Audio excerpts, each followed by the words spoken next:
नमस्कार दोस्तों, हम कक्षा 10 के चैप्टर दो चर वाले रैखिक समीकरण युग्म के बारे में पढ़ रहे हैं। अभी तक के अध्ययन में हमने प्रश्नावली 3.1 और प्रश्नावली 3.2 के प्रश्न हल कर लिए हैं।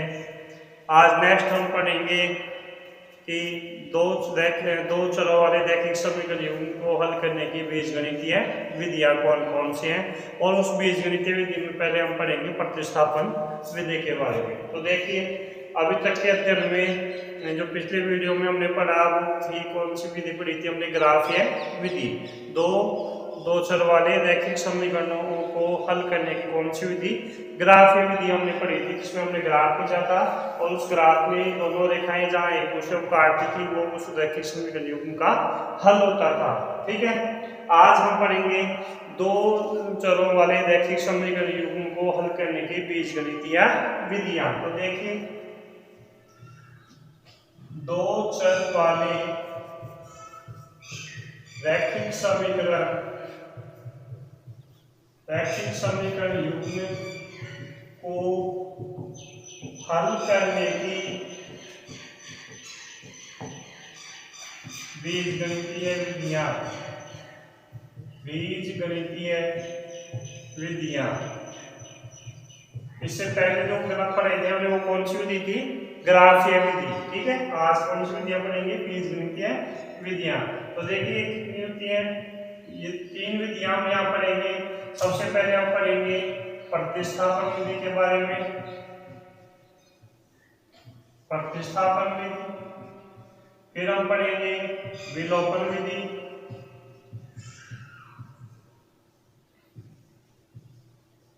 और उसके बाद में हम पढ़ेंगे कौन सी विधि? वज्रगुणन विधि। ये तीन विधियों के बारे में अपन चर्चा करेंगे। ठीक है, इन तीनों विधियों से हम रैखिक समीकरण युग्म का हल ज्ञात करना सीखेंगे। आज हम प्रश्नावली 3.3 में सीखेंगे प्रतिस्थापन विधि के बारे में। ठीक है, कि दो रैखिक समीकरण दिए गए हो तो प्रतिस्थापन विधि से उन रैखिक समीकरणों को किस प्रकार से हल ज्ञात किया जा सकता है वो पढ़ेंगे। कौन सी विधि है वो? प्रतिस्थापन विधि। इनके बारे में हम नेक्स्ट क्लास में अध्ययन करेंगे। आज की क्लास में हम पढ़ेंगे प्रतिस्थापन विधि। ठीक है, तो देखिए प्रतिस्थापन विधि के कुछ क्वेश्चन करते हैं। क्वेश्चन की सहायता से इसको समझेंगे। देखो, नाम से स्पष्ट है प्रतिस्थापन विधि। तो प्रतिस्थापन मतलब किसी चर का, देखो दो चर वाले रैखिक समीकरण हम पढ़ रहे हैं तो एक चर का हम क्या करेंगे?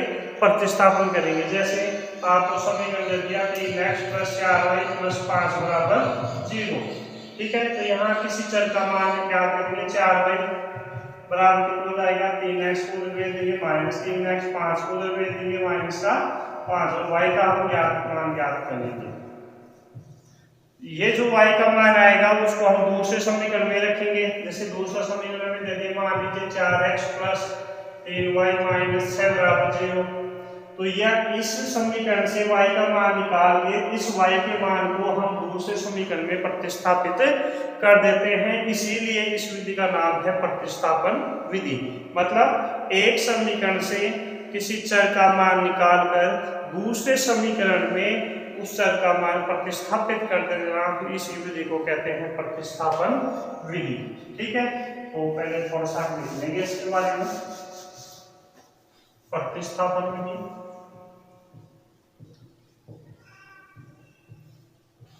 तो देखिए प्रतिस्थापन विधि क्या होती है। इस विधि में एक रैखिक समीकरण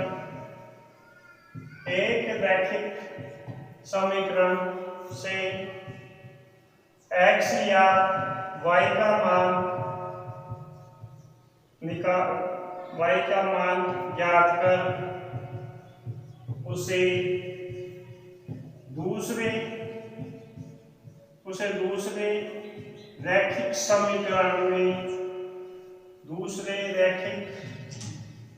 समीकरण में प्रतिस्थापित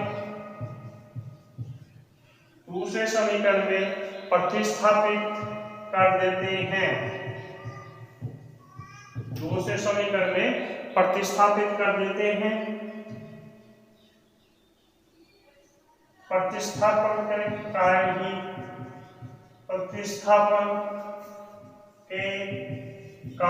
ही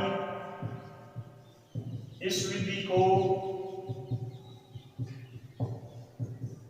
प्रतिस्थापन विधि कहा जाता है। प्रतिस्थापन विधि कहा जाता है। ठीक है, तो प्रतिस्थापन विधि में नाम से प्रतिस्थापन करना है, मतलब एक समीकरण से किसी चर का मान ज्ञात करके दूसरे समीकरण में उसका मान प्रतिस्थापन करना है। तो चलिए एक्सरसाइज के प्रश्न करते हैं और पहले एक्सरसाइज के प्रश्नों की सहायता से हम इसको आगे सीखेंगे। ठीक है, तो देखिए प्रश्नार्थ 3.3 का पहला क्वेश्चन है, निम्न रैखिक समीकरण युग्म को प्रतिस्थापन विधि से हल कीजिए।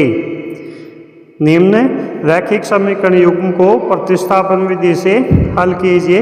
और इसके पहले का पहला क्वेश्चन है x + y = 14 और x - y = 4।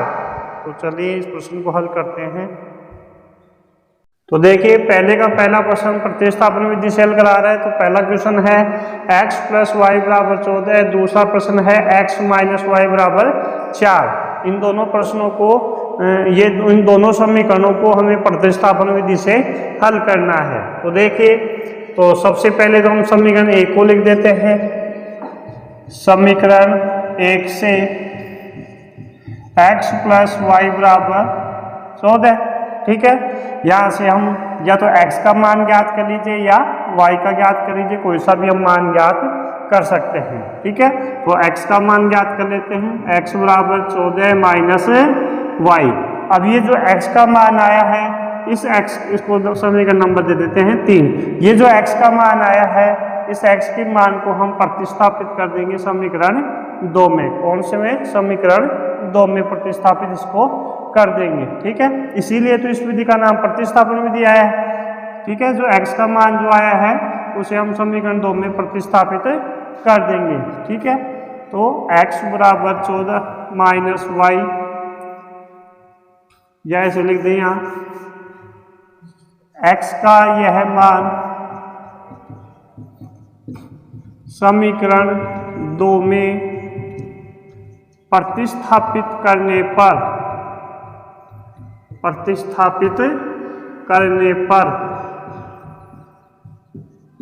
ये जो x का मान आया उस x के मान को हम समीकरण 2 में प्रतिस्थापित कर देते हैं। ठीक है, तो x की जगह x का मान प्रतिस्थापित करने का मतलब है कि इस x की जगह कितना रख देंगे? 14 - y। इस x की जगह 14 - y रख देंगे और आगे ऐसे कैसे -y = 4।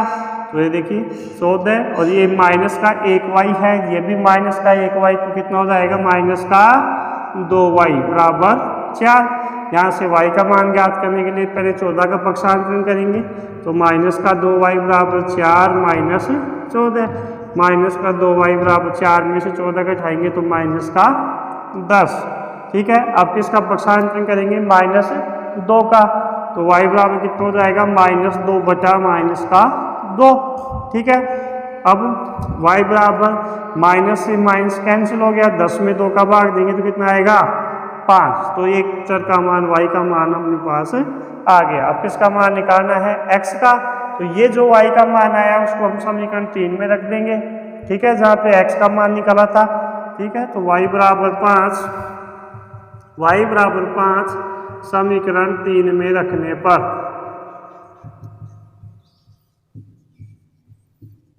ठीक है, y बराबर 5 समीकरण 3 में रखेंगे तो x बराबर 14 - 5, x बराबर 14 में से 5 घटाएंगे तो कितना आएगा? 9। ठीक है, x बराबर कितना आ जाएगा? 9। तो इस प्रकार से आपके पास x और y दो मान प्राप्त हो गए। ठीक है, तो रैखिक समीकरण का हल क्या हो जाएगा? x बराबर 9 और y का मान कितना आ जाएगा? 5। ठीक है, चलते हैं नेक्स्ट क्वेश्चन। ठीक, तो नेक्स्ट क्वेश्चन पहले का दूसरा, पहला समीकरण में दे रखा है s - t = 3 और दूसरा समीकरण में दे रखा है s/2 + t/2 = 6 ये दो रैखिक समीकरण युग्म में दे रखे हैं और प्रतिस्थापन विधि से हमें s और t का मान ज्ञात करना है। तो देखिए जैसे पहला क्वेश्चन किया था उसी प्रकार से इसको करना है। सबसे पहले समीकरण 1 लेंगे और वहां से एक चर का मान ज्ञात करेंगे। ठीक है, तो सबसे पहले तो समीकरण 1 को लिख देंगे। समीकरण 1 से s माइनस टी बराबर 3, यहाँ से s का मान ज्ञात कर लेंगे तो कितना हो जाएगा 3 प्लस माइनस टी हो जाएगा ना, तो प्लस का टी हो जाएगा, पक्षांतरण कर दिया माइनस टी का, तो s बराबर कितना आ गया 3 प्लस टी। इसको समीकरण नंबर 1। ठीक है, अब इस समीकरण 1 से जो s का मान आया है इसको समीकरण 2 में प्रतिस्थापित कर देते हैं। ठीक है, यहाँ लिख देते हैं, सॉरी ये समीकरण नंबर 3, 1 2 और ये 3। ठीक है, अब इस s के मान को हम समीकरण 2 में प्रतिस्थापित कर देते हैं। ठीक है, तो s का यह मान समीकरण 2 में प्रतिस्थापित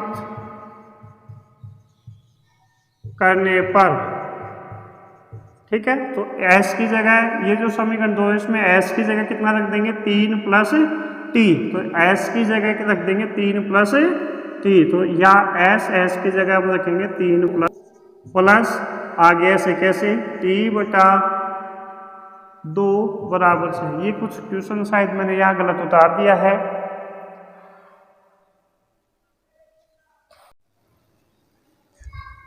ठीक है, तो ये s बटा 3 था, यहाँ गलत लिख दिया था मैंने, तो s की जगह रखेंगे 3 प्लस टी और यहाँ बटे में कितना है 3। ठीक है, तो समीकरण 2 में है मैंने s का मान 3 प्लस टी प्रतिस्थापित कर दिया है। ठीक है, अब देखिए यहाँ ये दो भिन्नें हो गई, आपके पास भिन्नें आ गई ना, और दो भिन्नों का योगफल किस प्रकार से करते हैं, दोनों भिन्नों का लैसे या लैसे लेते हैं, दोनों भिन्नों का हरों का लैसे लेते हैं, तो 3 और 2 का लैसे लेंगे हम, तो 3 और 2 का लैसे कितना रहेगा 6। ठीक है, और इनका वज्र गुणा कर दें, 2 को तो गुणा कर दें किससे 3 प्लस टी से, और इसको किससे गुणा कर देंगे 3 टी से बराबर 6।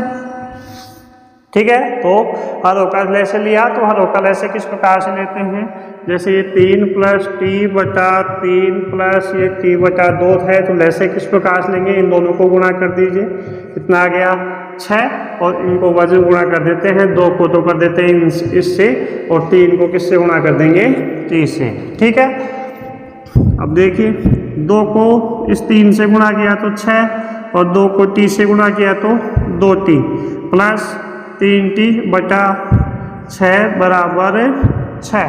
इस 6 का पक्षांतर इधर कर देते हैं, तो यह आ जाएगा 6 प्लस 2t प्लस 3t बराबर 6 को 6 से गुणा किया तो कितना आएगा 36। ठीक है, इधर 6 प्लस 2t को 3t को जोड़ेंगे तो कितना आ जाएगा 5t, और ये 36, और 6 का पक्षांतर इधर कर देते हैं, तो 5t बराबर 36 माइनस 6, 5t बराबर 36 में से 6 घटाया तो 30, और t बराबर कितना रहेगा 30 बटा 5, यहाँ से t का मान कितना रहेगा 6। अब ये जो t का मान आया 6, ये जो t का मान 6 आया, इस t के मान को हम कहाँ रख देते हैं समीकरण 3 में, जहाँ से हम किसका मान ज्ञात कर लेंगे s का। चलो करते हैं। ठीक है, तो अब देखिए ये जो t का मान 6 आया है, इस t बराबर 6 को हम प्रतिस्थापित करते हैं समीकरण 3 में। ठीक है, तो t का यह मान समीकरण 3 में प्रतिस्थापित, समीकरण 3 में प्रतिस्थापित करने पर जो t का मान कितना आएगा 6, उसको समीकरण 3 में प्रतिस्थापित कर देंगे, तो s बराबर 3 प्लस t का मान रख देंगे 6, तो s का मान कितना हो जाएगा 9। तो ठीक है, t का मान आ गया 6 और s का मान कितना आ गया 9। तो चलते हैं नेक्स्ट क्वेश्चन की ओर। ताल इस क्वेश्चन को, तो क्या कर रहे हैं हम, सबसे पहले दोनों समीकरण ले लिया, समीकरण एक में किसी एक चर का मान ज्ञात करके उसे दूसरे समीकरण में प्रतिस्थापित कर रहे हैं, ठीक है। और फिर जब एक चर का मान आ जाएगा तो उसे समीकरण नंबर 3 में प्रतिस्थापित कर रहे हैं, बस इतना ही कर रहे हैं। चलते हैं नेक्स्ट क्वेश्चन की ओर, चलिए देखते हैं। तो तीसरा क्वेश्चन है जिसमें पहला समीकरण में दे रखा है 3x माइनस वाई बराबर 3 और दूसरा समीकरण में दे रखा है 9x माइनस 3y बराबर 9। तो देखते हैं। तो देखिए यहाँ मैं सबसे पहले समीकरण 2 को लिख लेता हूँ। समीकरण 2 से क्यों लिखा है अभी आपको पता चल जाएगा। देखिए समीकरण 2 से 9x माइनस 3y बराबर कितना है 9, ठीक है। इस समीकरण में हम देख रहे हैं कि प्रत्येक पद में 3 कॉमन आ रहा है, तो LHS में हमने 3 कॉमन ले लिया, तो 3 कॉमन लेंगे तो यहाँ कितना बचेगा 3x माइनस यहाँ 3 बार आ गया, यहाँ कितना बचा y बराबर। इस 9 को भी हम क्या ले सकते हैं, 9 को ऐसे कैसे रहने दीजिए। तो देखिए ये 3x माइनस वाई 3 का पक्षांतर इधर कर देंगे तो ये हो जाएगा 9/3 और ये 3x माइनस वाई बराबर कितना हो जाएगा 9/3, कितना आ जाएगा, सॉरी 9 में 3 का भाग देंगे तो कितना आएगा 3, ठीक है। ये समीकरण नंबर 3। तो समीकरण 2 को ही मैंने क्या लिख दिया 3x माइनस वाई बराबर 3 के रूप में, क्योंकि इनमें से तीनों बनिश था, तीनों बनिश निकाल के मैंने समीकरण को किस रूप में बना दिया 3x माइनस वाई बराबर 3। तो ये तो समीकरण 1 और समीकरण 3 फिर एक जैसा ही हो गया। इसका मतलब ये 2 समीकरण नहीं है, ये क्या है, एक ही समीकरण है या एक ही रेखा के समीकरण है, जिसको हम बोल सकते हैं कौन सी रेखाएं, समपाती रेखाएं। और समपाती रेखाओं के अपरिमित रूप से अनेक हल होते हैं, ठीक है। तो हम यहाँ लिख सकते हैं, तो जैसे यहाँ से मान निकाले हम, ठीक है। तो देखिए यहाँ से x का या y का कोई सा भी मान निकाल लीजिए। x का निकाल लेते हैं तो 3x बराबर कितना हो जाएगा 3 + y और x बराबर कितना हो जाएगा 3 + y/3, ठीक है। इससे ज़्यादा इस प्रश्न को हम हल नहीं कर सकते क्योंकि दोनों समीकरण एक ही हैं, ठीक है।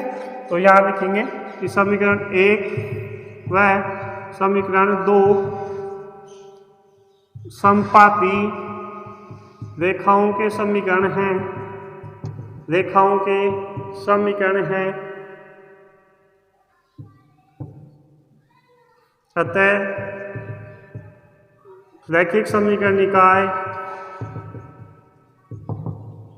रैखिक समीकरण निकाय के अनेक हल होंगे जो कि समीकरण x बराबर 3 + y/3 से प्राप्त किए जा सकते हैं।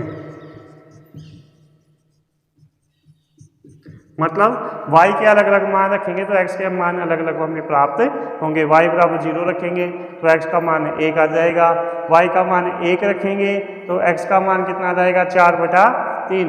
तो अनेक मान हमें प्राप्त होंगे, ठीक है। तो ये 2 समीकरण है ही नहीं, ये तो एक ही समीकरण है, ठीक है। मतलब एक ही रेखा के समीकरण है जिन्हें हम बोलेंगे समपाती रेखाएं, ठीक है। चलते हैं नेक्स्ट क्वेश्चन की ओर। देखिए नेक्स्ट क्वेश्चन है पहले का चौथा। पहला समीकरण है 0.2x + 0.3y बराबर 1.3, ठीक है। दूसरा समीकरण है 0.4x + 0.5y बराबर 2.3। तो सबसे पहले तो ये जो दशमलव है हम इस दशमलव को हटा सकते हैं, किस प्रकार से हटाते हैं वो भी देखते हैं। देखिए यहाँ कितना है ये 0.2, तो दशमलव से पहले कितने अंक है, 1 अंक है। यहाँ भी दशमलव से पहले कितना अंक है 1, और यहाँ भी दशमलव से पहले कितना अंक है 1। तो दशमलव से पहले जब अंकों की संख्या समान है तो हम दोनों पक्षों में दशमलव से पहले अंकों की संख्या समान है तो दशमलव को हम हटा सकते हैं। कैसे हटा सकते हैं वो भी देख लीजिए। तो समीकरण 1 को देखो हम क्या लिख सकते हैं, समीकरण 1 को 0.2 है तो हम इसको दशमलव को भिन्न में बदलेंगे तो कितना लिखेंगे इसको 2/10x प्लस 0.3 को हम क्या लिख सकते हैं 3/10 और ये y 1.3 को हम क्या लिख सकते हैं 13/10, ठीक है। और इसी प्रकार अब देखिए इस प्रकार से तो देखिए सबके हर में कितना है 10, तो जब लैसे लेंगे तो याद आएगा 2x + 3y/10 बराबर 13/10। ये 10 से 10 कैंसिल, तो ये आपके पास जो समीकरण 1 बच गया वो क्या बच गया समीकरण 1 क्या बच गया, 2x प्लस 3y बराबर 13। इसी प्रकार जो दूसरा समीकरण है, वो दूसरा समीकरण में देखें दशमलव से पहले एक ही अंक है, इसमें भी एक ही अंक है, तो इसको क्या लिख सकते हैं हम, 4x प्लस 5y बराबर कितना, 23। ठीक है, इसको समीकरण नंबर हम दे देते हैं 3 और इसको लिख देते हैं 4। तो समीकरण 1 और 2 में जो दशमलव थे, उस दशमलव को हमने हटाकर इन समीकरणों को हमने इस रूप में प्राप्त कर लिया। ठीक है, अब वही पहले समीकरण 3 को हल करेंगे, समीकरण 3 से किसी चर का मान ज्ञात करेंगे और उसका प्रतिस्थापन समीकरण 4 में कर देंगे। ठीक है, तो समीकरण 3 से 2x प्लस 3y बराबर 13, यहाँ से x का मान ज्ञात कर लेंगे, तो 2x बराबर 13 माइनस 3y हो जाएगा, 3y के तरफ पक्षांतरण कर दिया, अब इस 2 का पक्षांतरण कर देंगे तो x बराबर हो जाएगा 13 माइनस 3y बटा 2। इसको समीकरण नंबर 5। अब जो ये x का मान आया, इस x के मान का प्रतिस्थापन हम समीकरण नंबर 4 में कर देते हैं। ठीक है, तो यहां लिख देता हूं मैं, x का यह मान समीकरण 4 में प्रतिस्थापित करने पर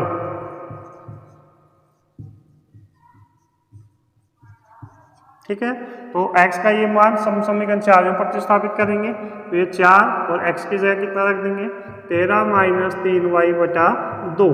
ठीक है, आगे ऐसे कैसे उतार लेंगे, प्लस का 5y बराबर 23। ठीक है, ये सरल करेंगे अब इसको, तो 2 एकम 2, 2 दूनी 4, तो ये कितना हो गया, 2 गुणा 13 माइनस 3y प्लस 5y बराबर 23। अब ये 2 कोष्टक के अंदर है, तो ये कोष्टक के अंदर वाली सभी संख्याओं से गुणा हो जाएगा, जिसको वितरण नियम हम बोलते हैं। तो 2 को 13 से गुणा करेंगे तो यह हो जाएगा 26, फिर 2 को -3 से गुणा करेंगे तो माइनस का 6, आगे y है तो y लगा दिया, प्लस 5y बराबर 23। ठीक है, इस 26 का हम इधर पक्षांतरण कर देंगे। पहले तो देखो 26, ये माइनस का 6y, ये प्लस का y, और बताया जब ऐसा मान चिन्ह वाली राशि को क्या करते हैं, घटाते हैं, तो माइनस का 6y 5y को जोड़ेंगे तो कितना आएगा, माइनस का 1y बराबर 23।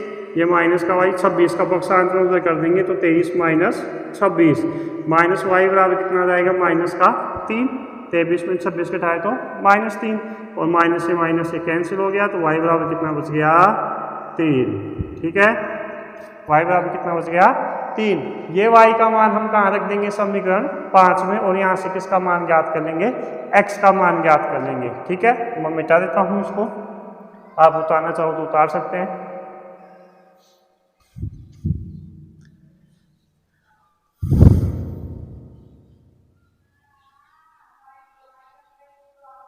तो चलिए y बराबर 3 अब हम समीकरण 5 में रख देते हैं।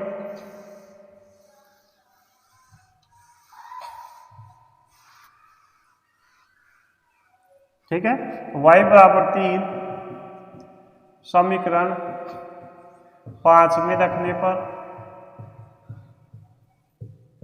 समीकरण 5 में रख देंगे तो x बराबर 13 माइनस 3, y की जगह कितना रख देंगे, 3। ठीक है, y की जगह कितना, 3, क्योंकि y का मान 3 आया था, बटा 2। x बराबर कितना हो गया, 13 माइनस 3 को 3 से गुणा करेंगे तो 9 बटा 2। x बराबर 13 में से 9 घटाया तो 4 बटा 2, तो x का मान कितना आ जाएगा, 2 आ जाएगा। ठीक है, तो x का मान 2 और y का मान कितना प्राप्त हो गया, 3। ठीक है, चलते हैं नेक्स्ट क्वेश्चन की ओर।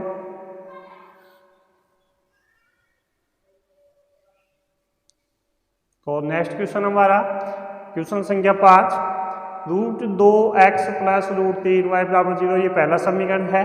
दूसरा समीकरण है √3x माइनस √8y बराबर 0।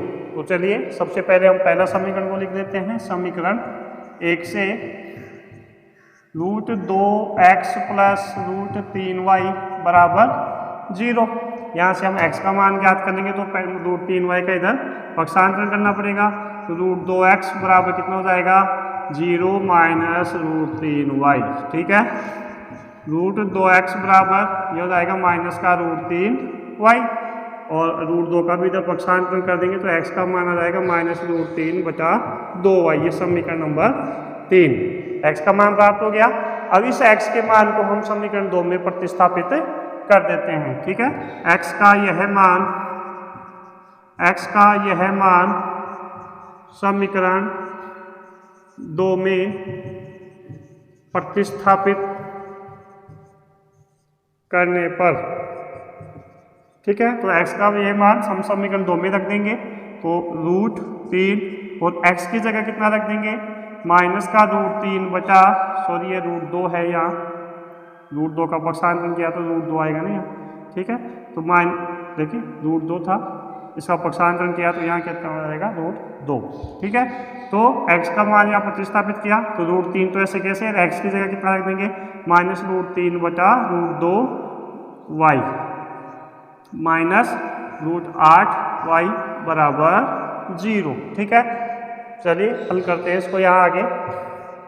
तो देखिए ये प्लस की संख्या, ये माइनस की संख्या, तो माइनस और √3 को √3 से गुणा करेंगे तो कितना आएगा 3, √3 को इस √3 से गुणा करेंगे तो कितना आएगा 3, और ये आगे y है तो y ऐसे कैसे बटे में कितना है √2 -√8y बराबर 0।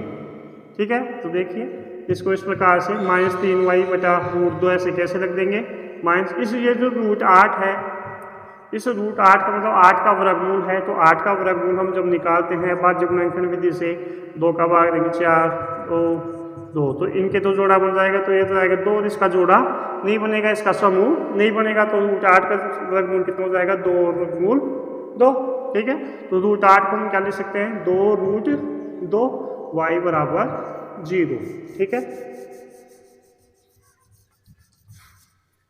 अब ये देखिए दोनों के हर अलग अलग हैं, तो हरों का क्या लेंगे लैस है, तो इसके नीचे कुछ नहीं है तो क्या लगा सकते हैं 1, तो 1 और √2 का लैस कितना हो जाएगा √2, इन दोनों को गुणा कर दें फिर वज्र गुणा कर दें।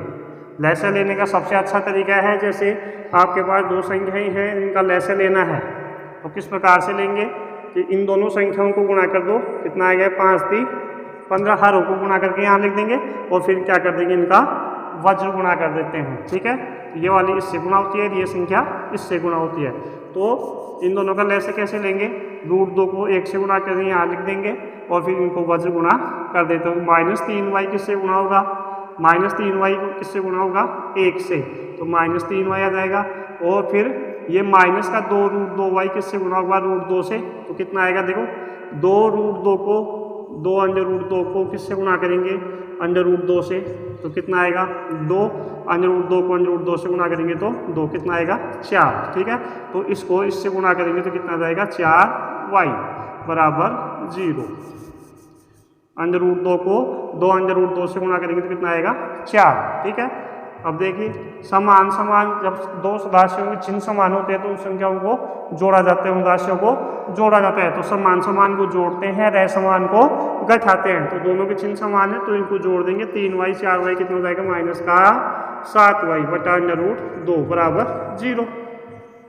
ठीक है, √2 का इधर पक्षांतरण कर दीजिए तो -7y बराबर 0 √2 -7y बराबर कितना हो गया 0, y बराबर कितना हो जाएगा -7 का इधर पक्षांतरण कर देंगे तो 0 बटा -7, y बराबर कितना आ गया 0 में -7 का भाग देंगे तो y बराबर 0। ठीक है, तो x का मान कितना प्राप्त हुआ, अच्छा अभी x का मान अभी आया ही नहीं, y का मान कितना आ गया 0, इस y का मान ये 0 का प्रतिस्थापित कर देंगे इस समीकरण 3 में। ठीक है, y बराबर 0 है, वे y बराबर 0 का प्रतिस्थापित कर देंगे समीकरण 3 में, यहाँ से किसका मान निकल जाएगा x का मान निकल जाएगा। ठीक है, तो मैं इसको मिटा देता हूँ यहाँ,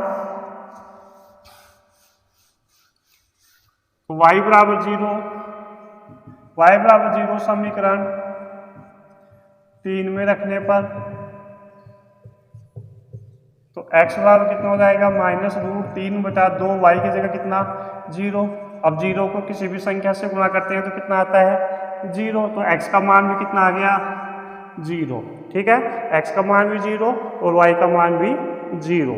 ठीक है, तो अब आपके पास नेक्स्ट के एक क्वेश्चन बच गया पहले के में, वो आपसे हम करेंगे। ठीक है, 5 क्वेश्चन मैंने करवा दिए हैं, 6ठा क्वेश्चन आप खुद करेंगे। तो तो अब क्वेश्चन संख्या 2 करेंगे अपन। तो देखिए क्वेश्चन संख्या 2 है 2x प्लस 3y बराबर 11 और 2x माइनस 4y बराबर माइनस 24 को हल कीजिए और इससे m का वह मान ज्ञात कीजिए जिसके लिए y बराबर mx प्लस 3 हो। ठीक है, तो चलिए इस क्वेश्चन को हल करते हैं।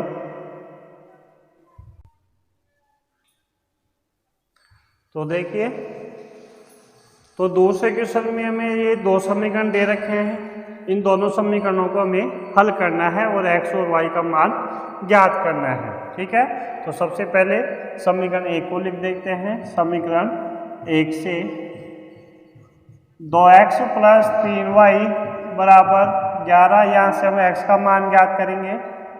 तो 2x बराबर कितना हो जाएगा 11 माइनस 3y का इधर पक्षांतरण कर दिया। ठीक है, अब इस 2 का पक्षांतरण कर देंगे तो x बराबर 11 माइनस 3y बटा 2, ये समीकरण नंबर हमारे पास आ गया 3, x का मान आ गया। अब इस x के मान को हम समीकरण 2 में प्रतिस्थापित कर देते हैं। ठीक है, तो x का यह मान समीकरण 2 में प्रतिस्थापित करने पर x का यह मान समीकरण 2 में प्रतिस्थापित कर देंगे तो कितना हो जाएगा 2 गुना x की जगह कितना रख देंगे 11 माइनस 3y बटा 2 माइनस 4y बराबर माइनस का 24। ठीक है, ये 2 से 2 कैंसिल हो गया तो ये आ गया 11 माइनस 3y माइनस 4y बराबर माइनस का 24। ये 11, देखिए ये भी माइनस की है, ये भी संख्या माइनस की है, और मैंने बताया कि समान समान को जोड़ते हैं और असमान को घटाते हैं। समान समान को जोड़ते हैं और असमान को घटाते हैं।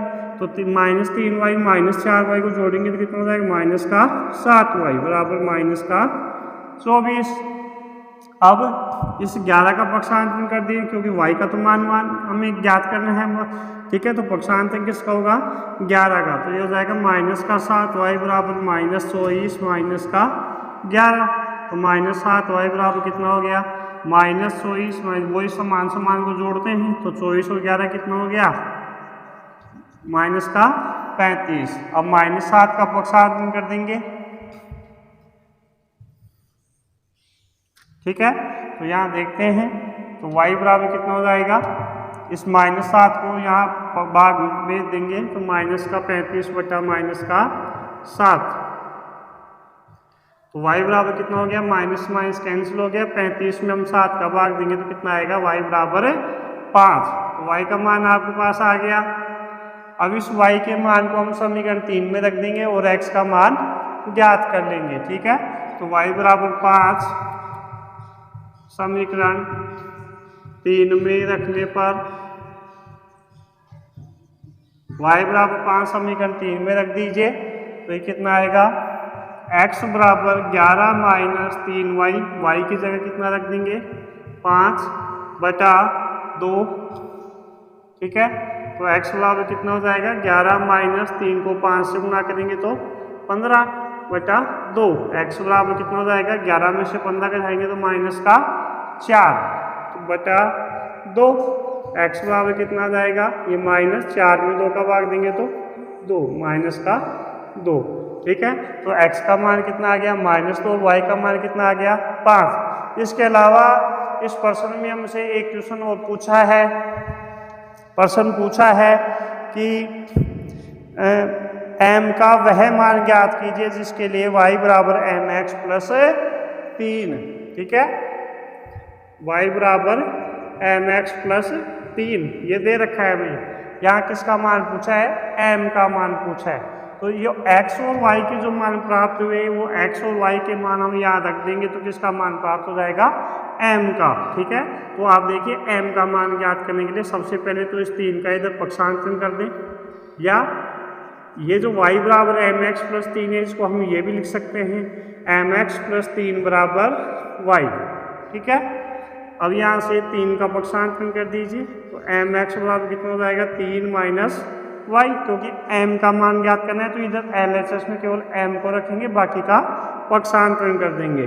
ठीक है, m बराबर 3 माइनस वाई और ये बटे x है तो गुणा में है तो यहाँ पक्षांतरण करेंगे इसका, यहाँ लिख देता हूँ मैं। ठीक है, एम एक्स बराबर 3 माइनस वाई। अब इस x का पक्षांतरण कर देंगे तो कितना हो जाएगा m बराबर 3 माइनस वाई बटा x। ठीक है, तो y बराबर एम एक्स प्लस 3 था, इसमें हमने m का मान ज्ञात कर लिया कितना 3 माइनस वाई बटा x। अब यहाँ x और y के मान रख दीजिए। ठीक है, तो m बराबर 3 माइनस वाई का मान कितना 5 बटा x का मान कितना है -2, m का मान कितना हो गया -2 बटा -2, -2 से -2 कैंसिल हो गया तो m का मान आपके पास आ जाएगा कितना -1। ठीक है, भाई 3 में से 5 घटाया तो -2 बटा -2 से -2 कट गया तो कितना बच गया m का मान -1। ठीक है, इस प्रकार से आपका ये आंसर देखिए, हाँ सॉरी प्लस का 1। ठीक है, 3 में से 5 घटाया तो -2 में -2 का भाग दिया तो कितना आएगा 1 आएगा, तो m का मान कितना आया आपके पास 1। ठीक है, इस प्रकार से दूसरा क्वेश्चन भी कंप्लीट हुआ। चलते हैं नेक्स्ट क्वेश्चन की ओर। तो आज की क्लास में आज हम इतना ही अध्ययन करेंगे, बाकी का जो शेष क्वेश्चन है वो हम करेंगे नेक्स्ट क्लास में। ठीक है, तब तक के लिए धन्यवाद और साथ ही चैनल को लाइक और सब्सक्राइब जरूर करें।